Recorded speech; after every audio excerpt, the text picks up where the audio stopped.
नमस्कार विद्यार्थी मित्रांनो. चला तर आज आपण math first chapter number 4 financial planning म्हणजे अर्थनियोजन म्हणजे काय. आता इथं आपल्याला नवीन कर प्रणाली आपल्या देशामध्ये 1 जुलै 2017 पासून लागू झाली. तिला काय म्हणतात? तिला GST असं म्हणतात. आता या GST बाबत आपल्याला शिकायचं आहे की GST हे काय आहे. की GST G म्हणजे गुड्स, S म्हणजे सर्व्हिस आणि T म्हणजे टॅक्स, दॅट इज GST. वस्तू व सेवा कर असं त्याला मराठीमध्ये म्हणायचं. आता ही प्रणाली 1 जुलै 2017 साली लागू केली. का केली? कारण आपल्या देशामध्ये अनेक कर होते, जसे excise duty, service tax, custom duty. Page number तुमच्या 81वरती दिलेले ते watt, luxury tax, entertainment tax, octroi, special additional duty, CST, असे बरेचसे टॅक्स होते. आणि मग सरकारने ठरवलं की सगळे टॅक्स एकाच टॅक्स अंतर्गत घ्यायचे आणि देशात एकच कर प्रणाली लागू करायची. म्हणून त्यांनी GST लागू केला.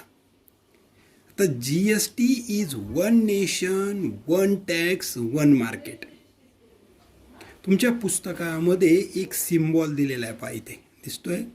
हा जो सिम्बॉल आहे इथे 1 लिहिलं आहे, इथे GST लिहिलं आहे. तर one nation one GST, one nation one tax, one nation one market असा त्याचा अर्थ आहे. मग तो अर्थ तुम्हाला समजला. आणि ह्या पुस्तकामध्ये इथे इतके टॅक्स आहेत, हे सगळे कशा अंतर्गत येतात? GSTच्या अंतर्गत येतात. म्हणून आपल्याला GST विषयी अधिक माहिती पाहिजे. वरती त्यांनी बरीचशी माहिती दिलेली आहे. एक्साईज ड्युटी, वॅट, हे सगळे काय आहेत? All this taxes are submitted under GST. मग ह्या GST विषयी आपल्याला आज अभ्यास करायचा. आता GST विषयी तुमची ओळख झाली. आता GST हे 2 प्रकारचे असतात. तसा तिसरा एक प्रकार असतो, पण तो एकाच उदाहरणामध्ये आपल्या पुस्तकात आलेला आहे, तोही आपण पाहू. पाहता GST. समजा त्यांनी ठरवलं की 18% GST लावायचा. मग CGST आणि SGST, हा SGST आणि CGST. SGST म्हणजे state goods and service tax and CGST म्हणजे central good and service tax. एक UTGST असतो, तो आपल्याकडनं युनिटरी टेरिटरी त्याचा असतो, तो केंद्रशासित प्रदेशासाठी वेगळे नियम असतात. आता व्हॉट इज द GST? तुम्ही जर टॅक्स इनव्हॉइस पाहिलं तर टॅक्स इनव्हॉइसमध्ये कर बीजकामध्ये इथे कर बीजक दाखवलेलं आहे. ह्या कर बीजकामध्ये इथे एक इनव्हॉइस आहे आणि तिथे सप्लायर, त्याचा पत्ता आहे, त्याचा फोन नंबर आहे, त्याचा जीमेल अकाउंट आहे आणि GSTN नंबर दिलेला आहे आणि त्याचा ईमेलसुद्धा आहे. इनव्हॉइस नंबर GSTN/110 असं दिलेला आहे. इनव्हॉइस डेट दिलेली आहे. आणि हा GST नंबर कोणासाठी असतो? तर हा GSTN नंबर सप्लायरसाठी असतो. हुज प्रिव्हियस ॲन्युअल फायनान्शियल इयरमधली ॲन्युअल इन्कम अबो 2 लाख और 20 लाख और अबो 20 लाख असेल, त्यांनाच हा नंबर मिळतो. ह्या नंबरविषयी आपण माहिती नंतर पाहू. आता ह्या बिलामध्ये काय दिलेलं आहे? सिरियल नंबर दिलेला आहे HSN, याला म्हणतात हार्मोनाइज सिस्टीम ऑफ नॉमिनिक्लेचर. म्हणजे पदार्थांवरती हे नंबर असतात. आणि नेम ऑफ द प्रॉडक्ट, उत्पादने पेढे, चॉकलेट, आईस्क्रीम, ब्रेड्स, बटर, आणि त्यांचा रेट दिलेला आहे इथे, दर किती आहे आणि राशी किती घेतली त्याने आणि त्याची अमाऊंट किती झाली, रक्कम किती झाली, त्याला टॅक्सेबल अमाऊंट असं म्हणतात. 400 रुपये 1 किलो पेढे आहेत, आपण अर्धाच किलो घेतले, 500 ग्रॅम घेतले, आपल्याला 200 रुपये द्यावे लागतील. आता याच्यावरती CGST आणि SGST हे 2 टॅक्स लागतात. मग हे 2 टॅक्स कसे लागतात, तर एक 2.5% आणि दुसरा 2.5% असतो.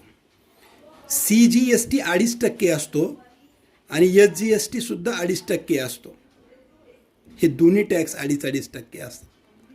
मग 2.5%प्रमाणे 200 रुपयाचे 5 रुपये झाला CGST आणि 2.5%प्रमाणे 5 रुपये झाला SGST. म्हणजे टोटल टॅक्स किती गेला, 10 रुपये गेला.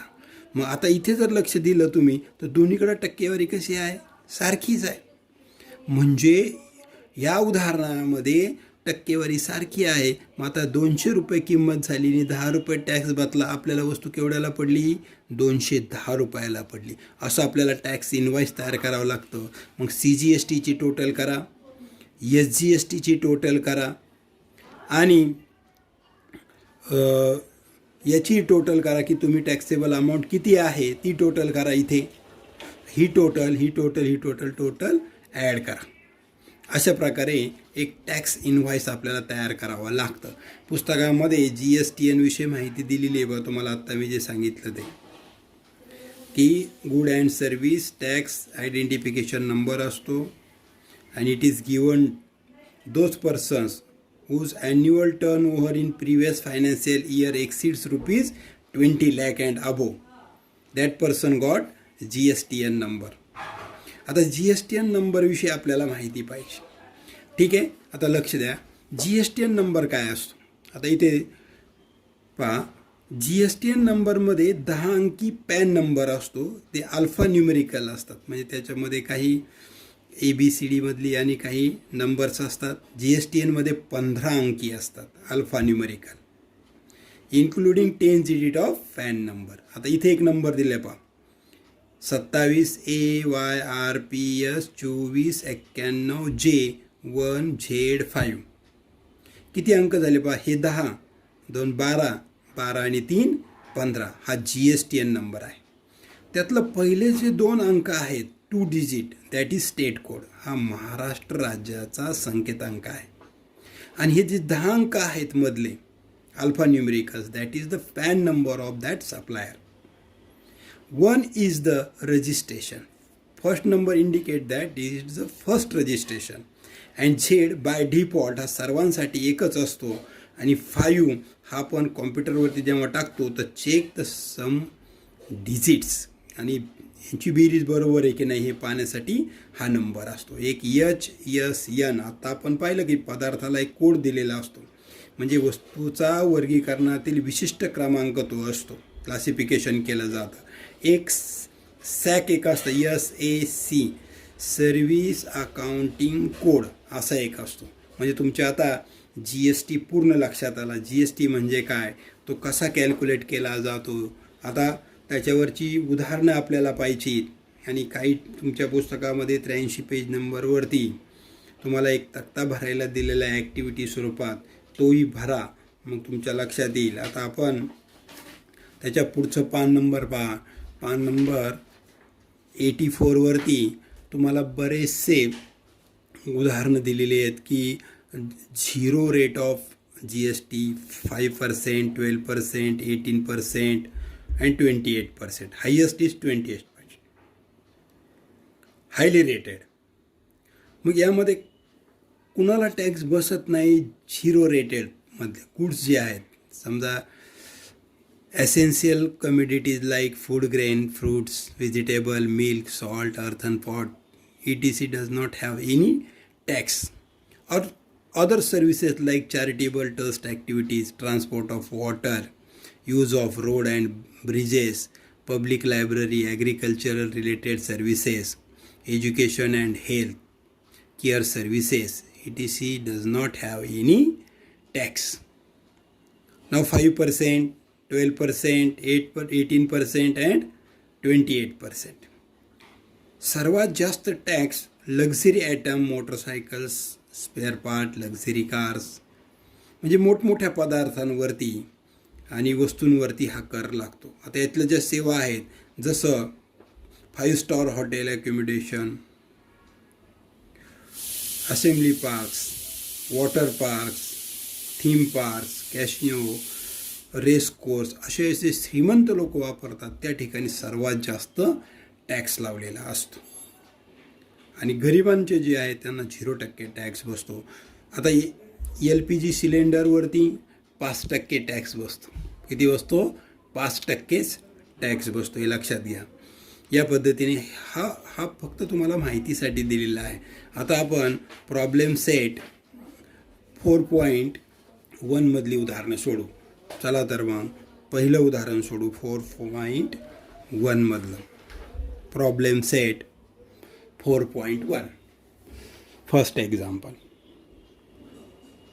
Problem set 4.1 first example. आता तुमच्याकडे पुस्तक आहे, पुस्तकामध्ये एक्झाम्पल पहा काय म्हणतात ते.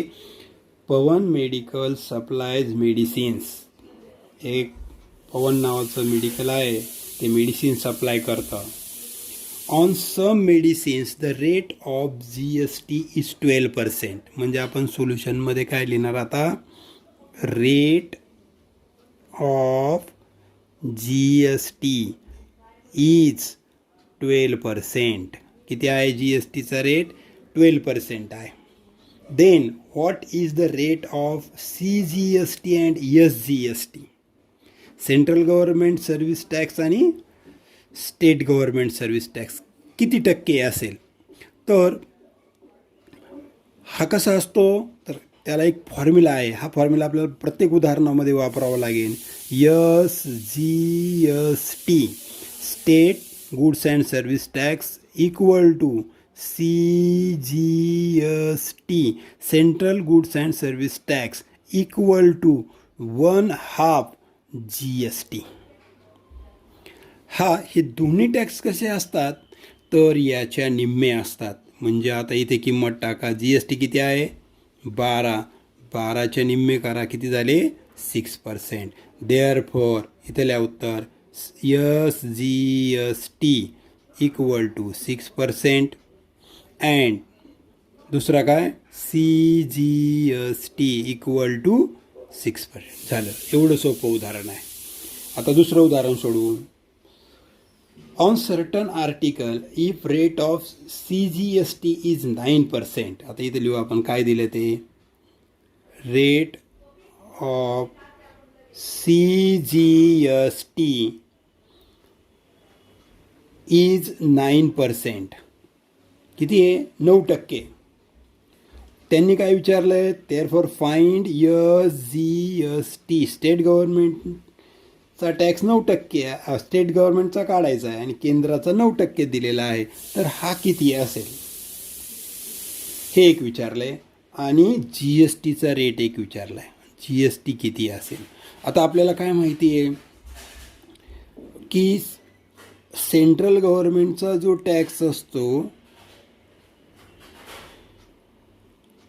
आणि इथे SGST जो असतो केंद्राचा आणि राज्याचा, सेंट्रल गव्हर्नमेंटचा आणि स्टेट गव्हर्नमेंटचा. State good service tax and central good service tax are equal, therefore it is 9%. दोन्ही किती असणार? 9%. देअरफॉर आता CGST कसा असतो? ह्या दोघांच्या दुप्पट असतो. म्हणून इथं म्हणा टॉईस कोणता एक घ्यायच्यापैकी CGST आपल्याला दिलेला आहे equal to GST. Therefore GST equal to 2 into CGST किती आहे आपला? 9%. म्हणजे देअरफॉर GST इक्वल टू 18%. पाहता आपण इथं GST काढला आणि इथे SGST सुद्धा काढला. त्यांनी काय दिलेला होता आपल्याला? फक्त CGST हा दिलेला होता. बरोबर. म्हणजे या पद्धतीने आपण हे सिंपल उदाहरण आहेत सोडू शकतो. त्यानंतर तिसरं एक्झाम्पल पाहू. आता पाहता Mrs real paint sold 2 tins of lustre paints. म्हणजे काय केलेलं आहे, रिअल पेंट या दुकानाने 2 लस्टर पेंटचे डबे विकले. And taxable value of each tin is ₹28. म्हणजे इथं काय द्यायचं आता, टॅक्सेबल व्हॅल्यू. टॅक्सेबल व्हॅल्यू किती येईल, taxable value of 1 tin is ₹2800. Therefore, total amount किती होईल, टोटल अमाऊंट इक्वल टू 2 डबे आहेत गुणिले 2800 रुपये. म्हणजे किती झाले रुपये, 5600 रुपये झाले. बरोबर, 2 डब्यांची ही किंमत आली. आता पुढे काय म्हणतात ते, if the rate of GST is 28%. आता GST किती याच्यावरती, 28% आहे. म्हणून म्हणायचं, इथं म्हणायचं GST equal to 28% of taxable value. मग करायचं 28% म्हणजे अपॉन 100. टॅक्सेबल व्हॅल्यू किती आहे आपली आता, 5600. हे शून्य गेला, हा शून्य गेला. आता 28 गुणिले 56 करा गुणाकार. 56 गुणिले 28, 7 8 48, 7 आले 4, 5 48 आणि 4 44, 5 6 दुने 12, चला 1 10 1 11, 8 6 5, किती आलं, ₹1568. हा काय आला तुमचा GST आला, GST. आता पुढे काय सांगितलं त्यांनी, GST आल्यानंतर find the amount of CGST and SGST. तर CGST आणि SGSTची किंमत काढायची. तर या किमतीच्या निम्मी ती येणार आहे, बरोबर आहे की नाही. म्हणून आपण काय म्हणणार, इथं म्हणणार आपण CGST equal to SGST equal to 1/2 GST. GSTच्या हे कसं असतात, निम्मे असतात. देअरफॉर GSTची किंमत किती आली आपली, 1568. म्हणजे इथे भाग द्या, बे 7 14, 1 राहिला, बे 8 16, 4 राहिले, बे 4 8, 784 रुपये. म्हणजे इथे काय आलं उत्तर तुमचं, SGST इक्वल टू ₹784 आणि CGST इक्वल टू ₹784. या पद्धतीने ही उदाहरणं आपल्याला सोडवता येतील. आता त्याच्या पुढचं एक उदाहरण आपल्याला सोडवायचं आहे.